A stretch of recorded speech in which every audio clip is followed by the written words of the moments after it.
Hi Leute, herzlich willkommen wieder zu einem neuen Video auf unserem Kanal.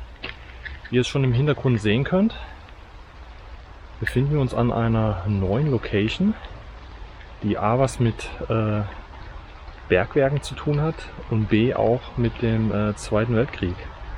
Und zwar ist das eine alte Kalkgrube, oder vielleicht sogar Kalkspat, das müssen wir jetzt gleich mal gucken.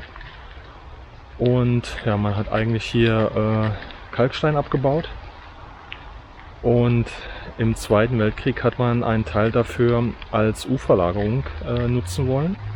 Hat auch soweit Ausbaumaßnahmen durchgeführt, aber eine letztendliche Nutzung gab es, glaube ich, nicht. Also zumindest habe ich nichts gefunden. Ja, und das schauen wir uns jetzt gleich mal an. Jetzt nähern wir uns schon mal dem Tor hier. Wie ihr sehen könnt, ist das offen. Ja. Jetzt gehen wir mal rein in die gute Stube. Boah, das sieht ja schon mal wirklich gewaltig aus hier. Richtiges Eingangsportal hier. Ja, wir sind jetzt von davon gekommen, dann seht ihr jetzt gerade noch die Öffnung, das Tor. Und hier hat man schon die ersten Relikte von der Anlage. Hier oben muss wahrscheinlich, oder könnte, eine Laufkatze vielleicht nicht, aber auch nochmal wie eine Art Zwischentour. Diese Wand ist wahrscheinlich nachträglich reingekommen. Aber diese Säulen hier, die gemauerten, glaube ich nicht. Die müssten wahrscheinlich von Anfang an da gewesen sein. Wir haben eine sehr hohe Deckenhöhe, also bestimmt 5 Meter.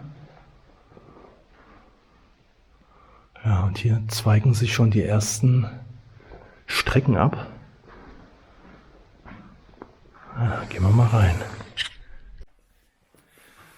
Ja, wir sind jetzt hier an der ersten Kreuzung, würde ich schon fast sagen. Die Strecke links runtergegangen, hier zu der Treppe. Das wird aber jetzt ein Abschnitt sein, der nachträglich reingekommen ist. Vielleicht war das jetzt hier auch schon mit diesem Motorradclub. Hier wurden mal ein paar Fahrzeuge höchstwahrscheinlich verbrannt. Hier sieht man es auch.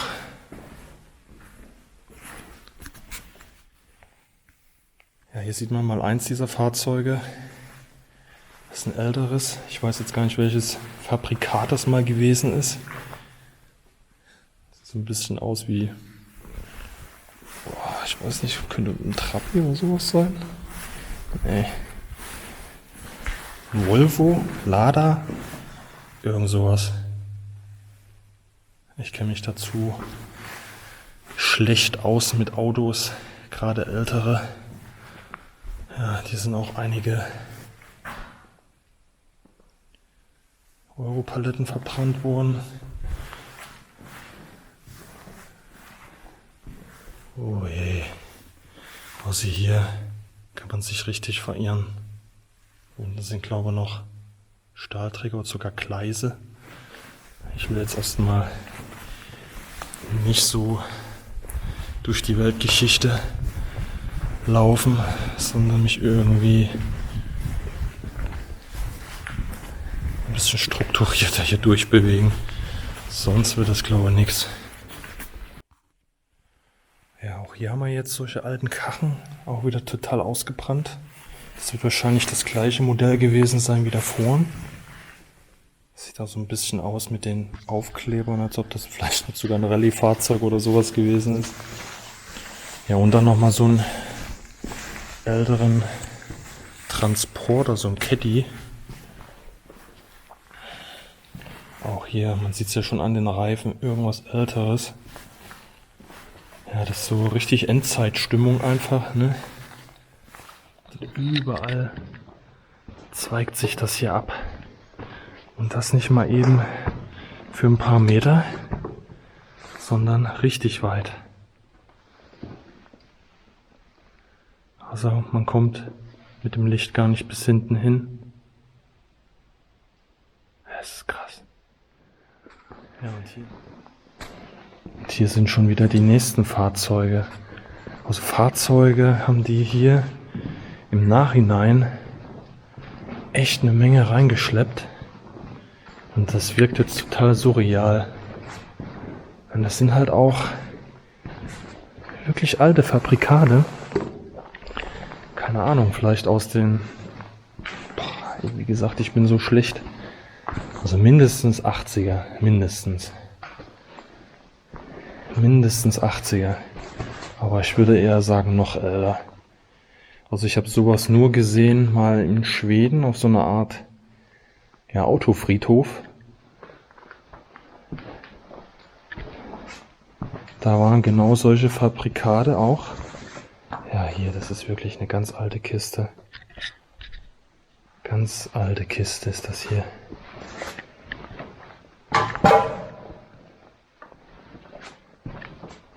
Ja, und hier ist noch ein Transporter.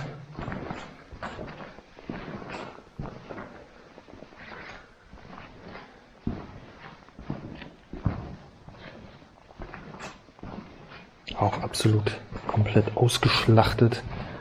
Aber auch eine ältere Kiste. Man sieht es hier an der Front. Irgendwas Altes wird das gewesen sein. Und hier wirklich nur noch die kläglichen Überreste von einem dritten Fahrzeug. Das ist schon komplett in sich zusammengefallen. Ja, aber hier geht es scheinbar dann nicht weiter. Da hinten ist Schluss, so wie es aussieht.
Ja, wie ihr jetzt hier mal sehen könnt, hinter mir dieses Riesentor. Da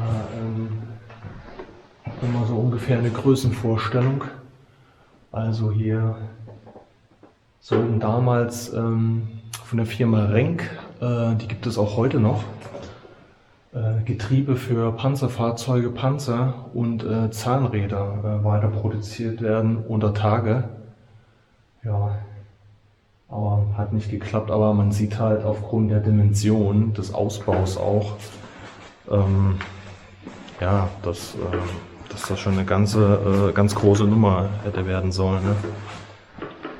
Wir werden jetzt versuchen, jetzt da in dem Gang noch ein bisschen weiter zu gehen und ja, vielleicht hier und da mal an den Seiten ein bisschen abzweigen, mal gucken. Aber es scheint echt schon ein bisschen labyrinthmäßig zu sein.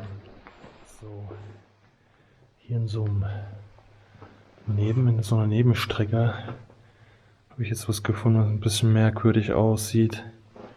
Also im Prinzip solche Säcke mit Erde und Kalk wahrscheinlich oder irgend sowas oder Dünger. Entweder sind das hier mal die Überreste gewesen von dieser Champignonzucht oder man hat es damit versucht oder irgendwas anderes Komisches wurde hier angebaut.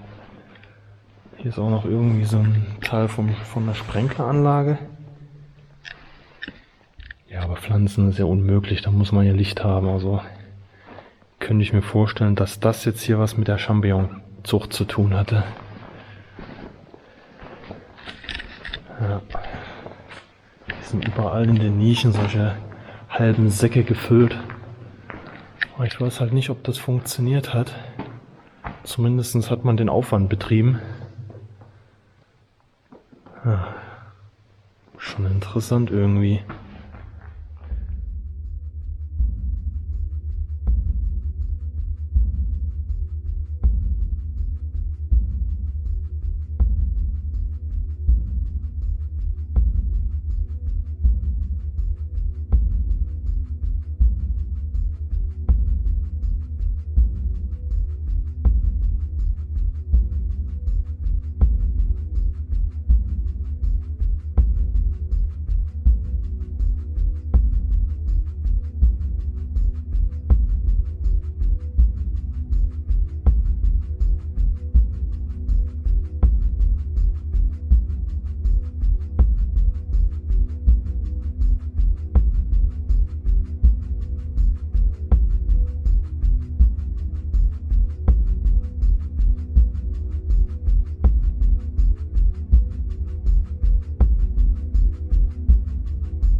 So Leute, wie ihr sehen könnt, wir sind draußen.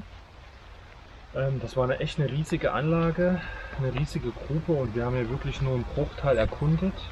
Und besonders mit den Autos, das war richtig atmosphärisch, obwohl das ja jetzt eigentlich nicht zu dem Zweiten Weltkrieg oder halt das, was in dem Bergwerk passiert ist oder stattgefunden hat in der Grube, zu tun hatte. Aber das war wirklich interessant und ja, es hat Spaß gemacht. Dann würde ich sagen, wir sehen uns im nächsten Video. Macht's gut!